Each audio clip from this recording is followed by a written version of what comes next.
وہ فلسطین جو حضرت سیدنا فاروق اعظم رضی اللہ تعالیٰ عنہ کے زمانے میں فتح ہوا تھا، اور کس شان سے فتح ہوا تھا، آپ ذرا تاریخ تو اٹھا کے دیکھیے۔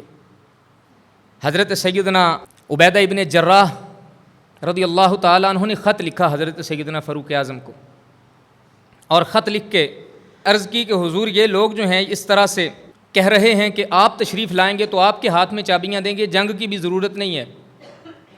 حضرت سیدنا فاروق اعظم رضی اللہ تعالیٰ عنہ کے وہاں سے چلنے کا انداز دیکھیے۔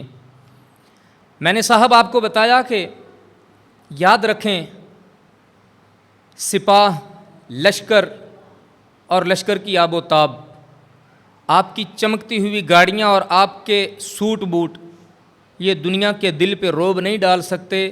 اگر آپ کے دل میں تقویٰ ہے تو چٹائی پر بیٹھے بھی آپ پوری دنیا کے دل پہ اپنا روب طاری کر سکتے ہیں۔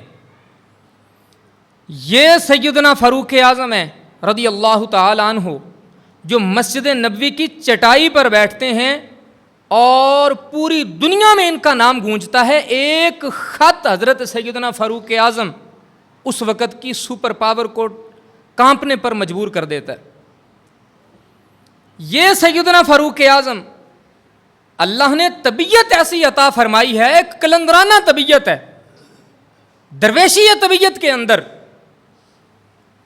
یہودیوں کے تسلط سے ایک ملک فتح کروانے کے لیے جانا ہے تو چاہیے تھا نا کوئی سامان حرب و ضرب بھی ساتھ لیتے، کوئی لاؤ لشکر بھی اپنے ساتھ لیتے، کوئی نوکروں چاکروں کی ٹیم بھی اپنے ساتھ لیتے، اور کوئی شاہی لباس زیب تن کرتے اور کسی بگی پر بیٹھ کے جاتے کہ میرے نام پہ بغیر جنگ کے شہر کی چابیاں ہمیں مل رہی ہیں، میں ذرا اپنی پوری آب و تاب کے ساتھ جاؤں۔ حضرت سیدنا فاروق اعظم رضی اللہ تعالیٰ عنہ نے کیا کیا، سنیے۔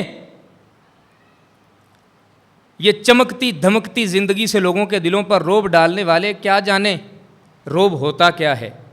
حضرت سیدنا فاروق اعظم رضی اللہ تعالیٰ عنہ نے فرمایا، ایک غلام، کالے رنگ کا حبشی غلام تھا آپ کا، آپ نے فرمایا ایک وہ ایک میں، ایک سواری پہ جائیں گے۔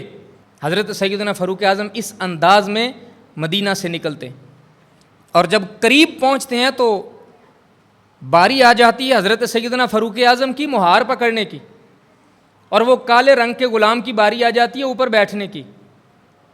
شہر میں داخل ہونے لگے ہیں، اب یہاں چابیاں تھمائی جانی ہیں۔ تو وہ عرض کرنے لگا، حضور باری تو میں بھی جانتا ہوں کہ میری ہے، لیکن نیا نیا ان لوگوں کے پاس اسلام آیا ہے، اور یہ لوگ ذرا اس بات کے شیدائی ہیں، ذرا چمک دمک لائف کی، اور یہ چیزیں بڑی پسند کی جاتی ہیں، اور بادشاہ کو اپنے پورے روب داب کے ساتھ آنا چاہیے۔ تو حضور میں خوشی سے، دل کی رضامندی سے میں آپ سے عرض کرتا ہوں کہ آقا، آپ ہیں بھی آقا، آپ ذرا سواری پہ تشریف لے آئیں، میں نوکر ہوں بھی نوکر، تو میں اپنی باری آپ کو دیتا ہوں، میں مہار پکڑتا ہوں۔ آپ نے فرمایا، اگر آج عمر کے ہاتھ پہ اللہ اس شہر کو فتح کروا رہا ہے تو راز کوئی اور ہے۔ یہی تو بات ہم دنیا کو سمجھانا چاہتے ہیں۔ جو ایمان کی مضبوطی اور تقوی کی طاقت ہے صاحب، نہ کسی لشکر میں ہے، نہ کسی سپاہ میں۔ مسلمان کبھی بڑی شان سے جیا کرتا تھا، بڑی بڑی زندگی اور بڑی توانائی کے ساتھ مسلمان کبھی زندہ تھے، لیکن یہ چمک دمک ہمیں لے کے بیٹھ گئی۔ پروٹوکول نہ ہو اور اکڑے ہوئے تن بدن پہ چمکتے اور یہ لباس نہ ہوں تو ہمارا دل ہی نہیں کرتا ہے۔ محفلوں میں ہمارے اوپر پھول نہ نچھاور کیے جائیں تو ہمیں تقریریں بھول جاتی ہیں جی، ہمارا اچھا استقبال نہ ہو تو ہم غصے سے مائک چھوڑ کے چلے جاتے ہیں۔ اس طرح کا مسلمان آ گیا آج۔ وہ مسلمان حضرت سیدنا فاروق اعظم فرمانے لگے، سنو، اللہ نے ہمیں اگر عزت دی ہے تو اللہ نے اپنے دین کے صدقے اور اپنے نبی کے قدموں کے صدقے دی۔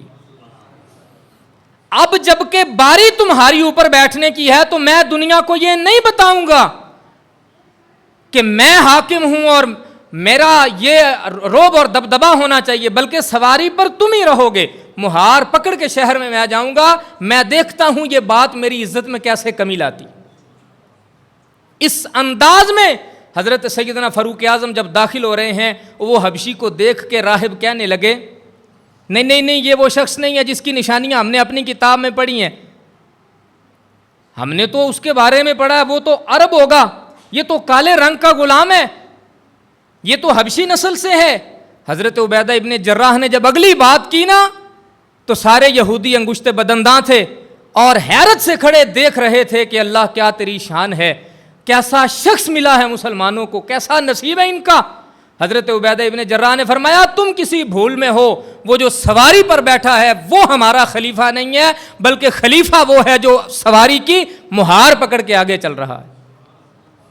انہوں نے کہا ہاں یہ ہوئی نا بات، یہ ہے وہ چہرہ، یہ ہے وہ انصاف، یہ ہے وہ تقوی، یہ ہے وہ طبیعت جو ہماری کتابوں میں بیان کی گئی ہے، جو اس شہر کو فتح کرے گا وہ یہی شخص ہے۔ اور یہودیوں نے بڑے احترام کے ساتھ حضرت سیدنا فاروق اعظم کو بیت المقدس اور یہ پورے شہر کی چابیاں حضرت سیدنا فاروق اعظم کے ہاتھ میں تھمائی۔